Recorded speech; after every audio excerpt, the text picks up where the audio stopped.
Olá, amigos do canal Matemática Já, professor Gilberto novamente falando com todos. Vamos prosseguir na nossa playlist de Física aplicada para o ensino médio. Na sequência dos estudos sobre eletricidade, vamos falar agora do capacitor de placas paralelas e a DDP após o capacitor ficar carregado. Nós queremos também mostrar nesse vídeo fórmulas para se determinar a capacidade. Nós temos algumas situações distintas e fórmulas adequadas para elas. Vamos observar o seguinte, estou colocando aqui um esquema para representar o capacitor de placas paralelas. O capacitor pode ser chamado também de condensador. Observe o seguinte, eu tenho essa placa e essa placa. Essa parte mais clara são placas. São placas metálicas e eu tenho conectado a essas placas metálicas esses terminais, que também são constituídos de materiais metálicos. Observe. Entre essas placas, eu tenho essa parte pintada, é um material que nós aqui chamamos de dielétrico. Ele está encaixado entre essas placas, Ele é um material que dificulta a passagem de correntes elétricas, ou seja, é um material não condutor. Mas, evidentemente, que ele possui cargas. Então, observe o seguinte, aqui eu tenho uma placa, outra placa, são corpos e todos os corpos possuem cargas elétricas. Então, observe o seguinte, as cargas elétricas negativas desse dielétrico, elas procuram as cargas positivas dessa placa. Então, vai aparecer aqui, ó, esses sinais positivos.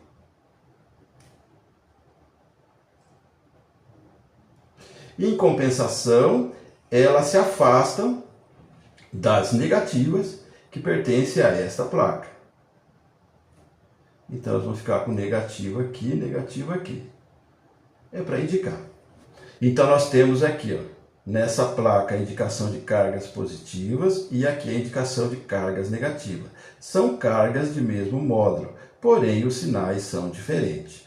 Agora, vamos colocar aqui nessa posição um potencial elétrico, que pode ser indicado por uma pilha ou por uma bateria. São exemplos. Então, observe o seguinte, aqui tem o polo positivo, aqui tem o polo negativo.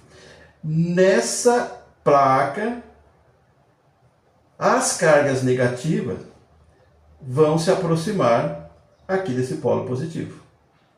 Então, evidentemente que vai sobreviver aqui as cargas positivas, porque as negativas vão se aproximar aqui desse polo positivo. São as negativas que buscam as positivas. Agora, observe o seguinte, aqui as cargas negativas, elas vão tentar passar para esse lado dessa placa, onde nós temos as cargas positivas, porque as negativas buscam as positivas. Mas elas serão impedidas por esse material chamado de elétrico, porque ele não é condutor. Então, evidentemente, nós vamos ter aqui um acúmulo de cargas negativas. E como já expliquei anteriormente, um acúmulo aqui de cargas positivas. Novamente, nós vamos ter em módulo o mesmo valor para a carga positiva e para a carga negativa. Mas, como eu adicionei essa fonte de energia, eu aumentei o módulo das cargas. Então, agora eu tenho uma diferença de potencial. Então, nós teremos aqui as cargas positivas e aqui as cargas negativas. Agora, observe o seguinte, a diferença de potencial que nós temos agora, ela corresponde exatamente à tensão dessa pilha ou dessa bateria. Então, nós podemos dizer que aqui nós temos esse U. O U representa, já sabemos, diferença de potencial. Vamos ver, fórmula para a capacidade do capacitor em função da carga e do potencial. Já trabalhamos com capacidade. A gente indica capacidade com essa letra C. A capacidade vai ser igual. Nesse caso, é em função da carga. Então, vai ser a carga dividido pelo potencial. O potencial aqui vai ser indicado pela DDP. E a DDP, nós usamos a letra U maiúscula. E a unidade, já sabemos que para a capacidade é o farad, esse F maiúsculo. Se eu quiser deixar isolado carga, que pode ser cobrado e fica fácil a resolução do exercício, a carga, então esse que está dividido passa multiplicando. Vai ficar capacidade vezes U. Se eu for indicar a unidade da carga, é Coulomb. Ok. Vamos deixar em destaque essas duas fórmulas. Agora, quando eu quero definir a capacidade em função do campo elétrico, então eu vou usar essa fórmula aqui, ó. Capacidade vai ser igual a carga dividido. Nós já aprendemos que U é a mesma coisa que campo elétrico é grandeza vetorial, vezes a distância, nesse caso, entre as placas metálicas. Então, é o campo elétrico vezes a distância entre as placas. Então, eu posso trocar esse U por E vezes D. A capacidade não é grandeza vetorial, é uma grandeza escalar. Então, definimos aqui duas fórmulas para definir a capacidade do capacitor de placas paralelas. No primeiro caso, em função do potencial. Capacidade é igual a carga dividido por U. U é a DDP. E a unidade para capacidade é o farad. Se eu isolar a carga, pode ser cobrado no exercício, então carga fica igual a capacidade vezes U. Lembrando, U é a diferença de potencial. E outra fórmula, em função do campo elétrico. Então fica capacidade é igual a carga dividido por E vezes D. Está dizendo a mesma coisa, mas às vezes você tem informação mais prática para um caso ou para o outro. Então a gente escolhe as fórmulas. Voltando aqui, pessoal, esse material que a gente coloca entre essas placas, ele recebe aqui o nome de dielétrico. Evidentemente que ele pode ter composições variadas, ou seja, materiais de composições diferentes.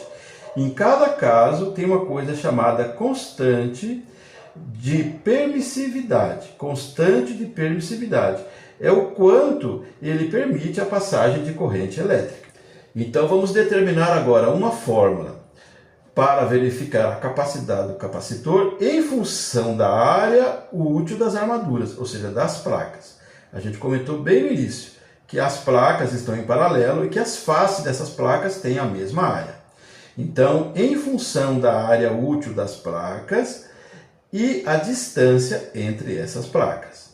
Então, nesse caso, pessoal, a fórmula vai ficar assim, ó.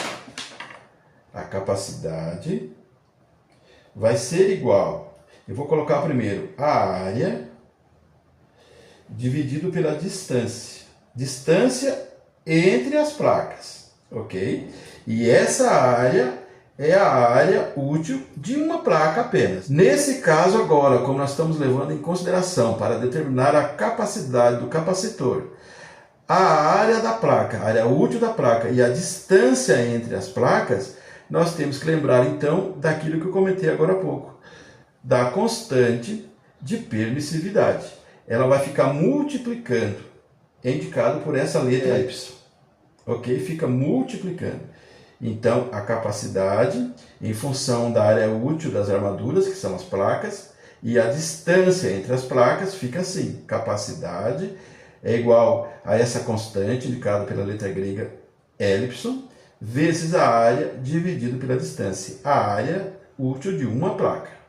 Então, eu coloquei aqui, ó, nesse caso, levamos em consideração a constante de permissividade do dielétrico, que é aquele material que fica ligado entre as placas. É claro que essa constante ela vai variar de acordo com o material que ficar ali colocado entre as placas.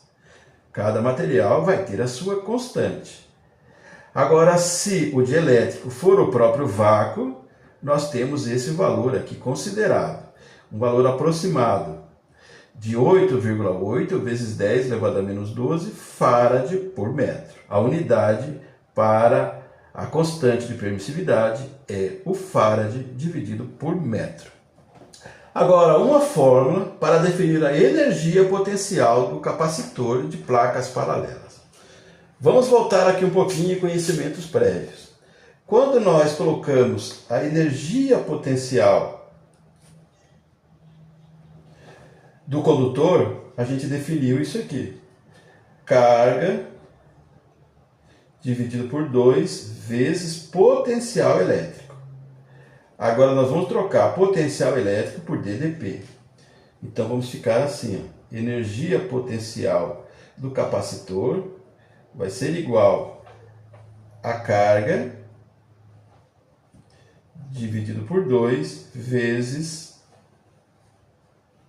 U, que indica DDP. Ok? E a energia potencial, a unidade é joules, corresponde a trabalho. Vamos fazer uma manipulação para chegar numa outra fórmula. Vou voltar aqui, ó. Energia potencial. Estamos falando do condutor. É igual a carga dividido por 2 vezes o potencial elétrico. Ok? A carga, pessoal, capacidade é igual a carga dividido por potencial elétrico. Então eu posso isolar carga. Então esse passa multiplicando. Fica C vezes V. Então eu posso trocar nessa fórmula o Q por C vezes V. E fica multiplicando o outro V, dividido por 2. Fica C, V vezes V é V quadrado, dividido por 2. Bom, agora para ficar a energia potencial do capacitor, a gente troca isso aqui, ó. Ao invés de potencial elétrico elevado ao quadrado, a gente coloca DDP, que é o U elevado ao quadrado, e divide por 2. Então, nesse vídeo, nós fizemos a demonstração de fórmulas para definir capacidade e também energia potencial para o capacitor de placas paralelas. Então, você deixa essas fórmulas em destaque e quando você receber os exercícios, seja no colégio ou seja se preparando para concursos de vestibulares, você vai ver qual é a forma adequada para resolver o exercício. Deixe like para o vídeo se você gostou, compartilhe o material, faça inscrição no canal, acione o sininho para receber todas as postagens. Fortalecendo o nosso trabalho, você mostra para a plataforma que esse conteúdo é relevante. Assim ele pode chegar a muitas pessoas. Os próximos vídeos serão de resolução de exercícios. Até mais! Tchau!